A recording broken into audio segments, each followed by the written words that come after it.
Bonjour les enfants, j'espère que vous allez bien. Aujourd'hui, nous sommes jeudi 17 juin 2020. Cette séance sera consacrée à la lecture suivie.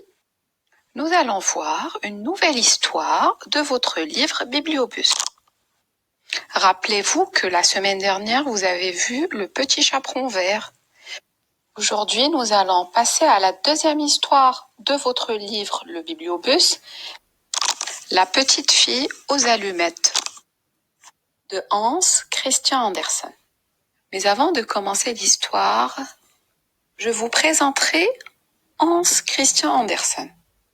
Il est né en 1805 à Odense, au Danemark. Andersen a écrit beaucoup de contes, mais aussi des romans, des pièces de théâtre et des poèmes. Il part seul à l'âge de 14 ans pour gagner sa vie à Copenhague. Copenhague, c'est la capitale du Danemark. Et en 1845, il a écrit le conte La petite fille aux allumettes. Ce conte raconte l'histoire d'une petite fille très pauvre qui vend des allumettes. En cette veille du jour de l'an, il fait tellement froid qu'elle ose brûler ses allumettes une à une pour se réchauffer. À chaque fois, des visions réconfortantes et rassurantes lui viennent à l'esprit. Alors les enfants, il est temps de découvrir cette belle histoire. Êtes-vous prêts? Alors prenez, s'il vous plaît, votre livre, le Bibliobus, à la page 23 et suivez avec moi. La petite fille aux allumettes. Comme il faisait froid, la neige tombait et la nuit n'était pas loin. C'était le dernier soir de l'année, la veille du jour de l'an. Au milieu de ce froid et de cette obscurité, une pauvre petite fille passa dans la rue, la tête et les pieds nus. Elle avait, il est vrai, des pantoufles en quittant la maison, mais elles ne lui avaient pas servi longtemps. C'étaient de grandes pantoufles que sa mère avait déjà usées, si grandes que la petite les perdit en se pressant de traverser la rue entre deux voitures. Alors ici, en se pressant, c'est-à-dire en se dépêchant de traverser la rue entre deux voitures. Je continue. L'une fut réellement perdue, quant à l'autre, un gamin l'emporta avec l'intention d'en faire un berceau pour son petit enfant, quand le sien lui en donnerait un. La petite fille cheminait avec ses petits pieds nus qui étaient rouges et bleus de froid. Elle avait dans son vieux tablier une grande quantité d'allumettes et elle en portait à la main un paquet. C'était pour elle une journée mauvaise, pas d'acheteur, donc pas le moindre sou. Elle avait bien faim et bien froid, bien misérable mine, pauvre petite. Alors ici, misérable mine, ça veut dire un visage très malheureux. Je continue. Les flocons de neige tombaient dans ses longs cheveux blonds, si gentiment bouclés autour de son cou. Mais songeait-elle seulement à ses cheveux bouclés? Les lumières brillaient aux fenêtres, le fumet des rôtis s'exhalait dans la rue, c'était la veille du jour de l'an, voilà à quoi elle songeait.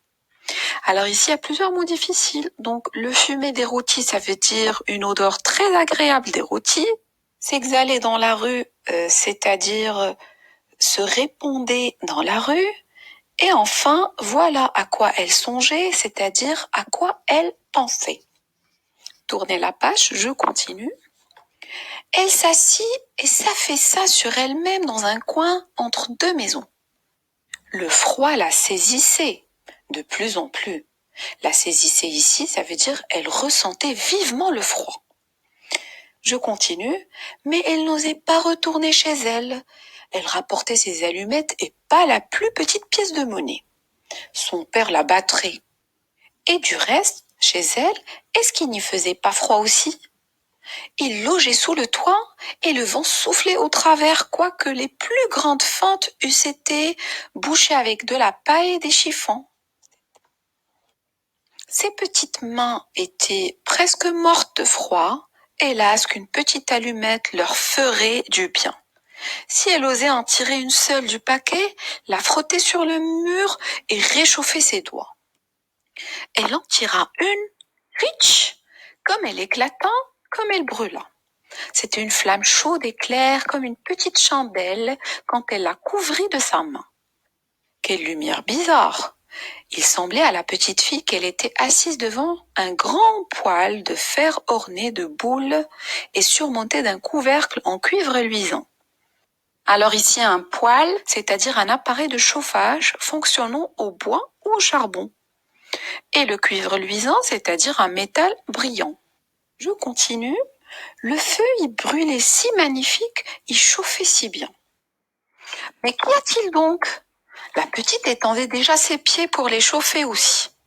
La flamme s'éteignit, le poêle disparut. Elle était assise, un petit bout de l'allumette brûlait à la main. Elle en frotta une seconde qui brûla, qui brilla, et là où la lueur tomba sur le mur, il devint transparent comme une gaze. Alors ici, la lueur, c'est-à-dire une faible lumière. Et ensuite, ils ont dit, il devint transparent comme une gaze. Une gaze est un tissu, très fin, presque transparent. Je continue. La petite pouvait voir jusque dans une chambre où la table était couverte d'une nappe blanche, éblouissante de fine porcelaine, et sur laquelle une noix rôtie farcie de pruneaux et de pommes fumait avec un parfum délicieux. Oh, surprise! Oh, bonheur! Alors les enfants, tout ce que la petite fille vient d'imaginer, vous allez le trouver à la page 29. Regardez l'image. Je continue. Tout à coup, l'oie sauta de son plat et roula sur le plancher, la fourchette et le couteau dans le dos, jusqu'à la pauvre fille. L'allumette s'éteignit, elle n'avait devant elle que le mur épais et froid. En voilà une troisième allumée. Aussitôt, elle se vit assise sous un magnifique arbre de Noël. Il était plus riche et plus grand encore que celui qu'elle avait vu à la Noël dernière à travers la porte vitrée chez le riche marchand. 1000 chandelles brûlaient sur les branches vertes et des images de toutes couleurs, comme celles qui ornent les fenêtres des magasins, semblaient lui sourire. Alors ici, ornées, c'est-à-dire décorées, comme celles qui décorent les fenêtres des magasins semblaient lui sourire. Voilà. Je continue. La petite éleva les deux mains. L'allumette s'éteignit. Toutes les chandelles de Noël montaient. Elle s'aperçut alors que ce n'étaient que les étoiles. Une d'elles tomba et traça une longue raie de feu dans le ciel. Alors, le mot difficile ici, c'est raie. Ça veut dire quoi, une raie? Alors ici, une raie, c'est-à-dire une fine ligne se détachant sur un fond. Je continue. C'est quelqu'un qui meurt, se dit la petite, car sa vieille grand-mère, qui seule avait été bonne pour elle, mais qui n'était plus, lui répétait souvent, lorsqu'une étoile tombe, c'est qu'une âme monte à Dieu. Elle frotta encore une allumette sur le mur, il se fit une grande lumière au milieu de laquelle était la grand-mère debout, avec un air si doux, si radieux. Je m'arrête encore pour expliquer ce que c'est radieux. Alors radieux, ça veut dire rayonnant de joie. Ça veut dire que la grand-mère était joyeuse. Regardez maintenant l'image à la page 33. C'est la grand-mère avec sa petite fille. Alors je continue. Grand-mère, s'écria la petite, emmène-moi. Lorsque l'allumette s'éteindra, je sais que tu n'y seras plus. Tu disparaîtras comme le poêle de fer, comme l'oie rôtie, comme le bel arbre de Noël. Elle frotta promptement le reste du paquet. Alors promptement, ça veut dire rapidement. Je continue, car elle tenait à garder sa grand-mère, et les allumettes répandirent un éclat plus vif que celui du jour. Jamais la grand-mère n'avait été si grande, ni si belle. Elle prit la petite fille sur son bras, et toutes les deux s'envolèrent joyeuses au milieu de ce rayonnement. Si haut, qu'il n'y avait plus ni froid, ni faim, ni angoisse. Elles étaient chez Dieu.